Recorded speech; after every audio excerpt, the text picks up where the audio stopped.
এসএসসির খাতা চ্যালেঞ্জের আবেদন যেভাবে 13 মে 2024 সকলের অবগতির জন্য জানাচ্ছি যে পুরো ভিডিওটি দেখুন এবং সঙ্গেই থাকুন। দৈনিক শিক্ষার.com প্রতিবেদক। এসএসসি ও সমমান পরীক্ষার ফল প্রকাশ হয়েছে। ফলে সন্তুষ্ট না হওয়া শিক্ষার্থীরা প্রতিবারের মতো এবারও খাতা চ্যালেঞ্জ বা ফল পুনর্নিরীক্ষার আবেদনের সুযোগ পাবেন। সোমবার 13 মে থেকে এসএসসির ফল পুনর্নিরীক্ষণের আবেদন শুরু হচ্ছে। 19 মে পর্যন্ত এসএমএস-এর মাধ্যমে ফল পুনর্নিরীক্ষণের আবেদন করা যাবে। ফল পুনর্নিরীক্ষণের আবেদন ফি নির্ধারণ করা হয়েছে প্রতিপত্রের জন্য 150 টাকা। রোববার ঢাকা মাধ্যমিক ও উচ্চ মাধ্যমিক শিক্ষা বোর্ড থেকে এসএসসির ফল পুনর্নিরীক্ষার প্রক্রিয়া জানিয়ে বিজ্ঞপ্তি জারি করা হয়েছে। জানা গেছে, এসএমএস-এর মাধ্যমে ফল পুনর্নিরীক্ষার আবেদন করতে পারবেন শিক্ষার্থীরা।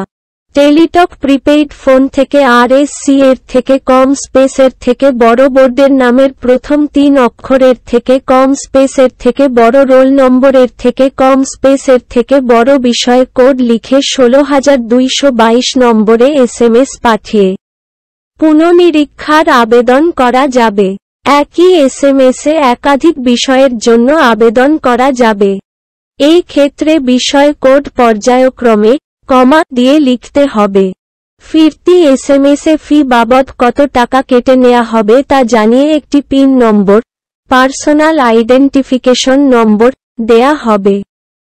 এতে সম্মত থাকলে আরএসসি এর থেকে কম স্পেসের থেকে বড় ইয়েস, এর থেকে কম স্পেসের থেকে বড় পিন নম্বরের থেকে কম স্পেসের থেকে বড় যোগাযোগের জন্য একটি মোবাইল নম্বর লিখে যেকোনো 16222 নম্বরে এসএমএস পাঠাতে হবে। প্রতিটি বিষয় ও প্রতি পত্রের জন্য 150 টাকা হারে চার্জ কাটা হবে। শিক্ষার সব খবর সবার আগে জানতে দৈনিক শিক্ষার ইউটিউব চ্যানেলের সাথেই থাকুন।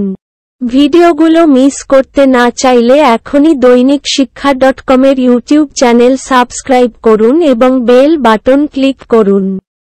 বেল বাটন ক্লিক করার ফলে আপনার স্মার্টফোন বা কম্পিউটারে স্বয়ংক্রিয়ভাবে ভিডিওগুলোর নোটিফিকেশন পৌঁছে যাবে। দৈনিক শিক্ষার.com-এর ইউটিউব চ্যানেল SUBSCRIBE করতে ক্লিক করুন।